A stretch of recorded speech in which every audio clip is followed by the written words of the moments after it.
So we're going to apply a little compost tea to the row of garlic here. Now, compost tea has many uses. As a treatment for soil, it's one of those things that you can do to perk up your plants, boost your soil health in a way that is a little bit easier to apply after the plants are in the ground than if you were using compost. You can always do a top dress with compost, but the compost tea will seep right into the ground. And there are many things that go into compost tea that also are foods. Here I have some molasses, blackstrap molasses, which is a great food for beneficial bacteria in the soil. So you can look at, sorry about the cup, a little bit of that dark color of that compost tea. So some of that is from the molasses.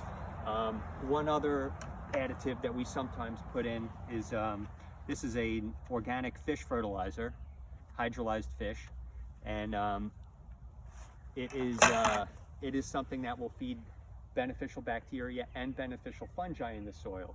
And so those are our precursors for getting good nutrient cycling, and so we can get kind of sort of a fertility boost from adding compost tea to the soil. And one of our best delivery methods is a simple watering can.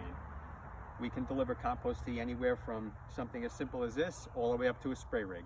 So anything in between works really well, but this is a tool that most people have in their garden. Can you buy compost tea, Paul, if you can't make it yourself? So that's a great question.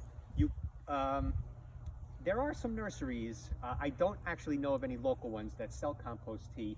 On occasion, you'll find one. I know Martyrs used to sell compost tea on occasion, on weekends, you know, and people would come and get some and put it down in their roses or their vegetables. So there are some places that on occasion do sell compost tea.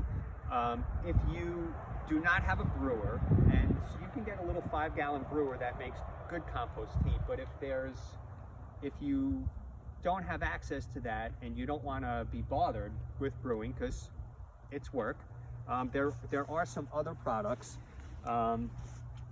like this one. This is just a microbial inoculant, so you'll get a lot of microbes that you can add, and you can mix a product like this with water in your watering can and get a very similar effect. The big difference is compost like you have from a good compost source will have maybe 3,000 to 5,000 different species of microbes, whereas a purchased product may only have 10 to 20 species. So you'll compromise a little bit on the on your diversity of microbes for the ease of the application. Can you mix that those microbes there with fish emulsion too, or fish fertilizer? Absolutely. That's actually a very common thing, because you can then add microbes, and the fish fertilizer and the molasses will help them proliferate and multiply in the soil. So it's sometimes a very good 1-2 punch. In addition, the fish and the molasses will also directly feed the plants and help them grow, improve their fitness, boost their root systems. So you get the boost from the microbes and also the boost from the fertilizer.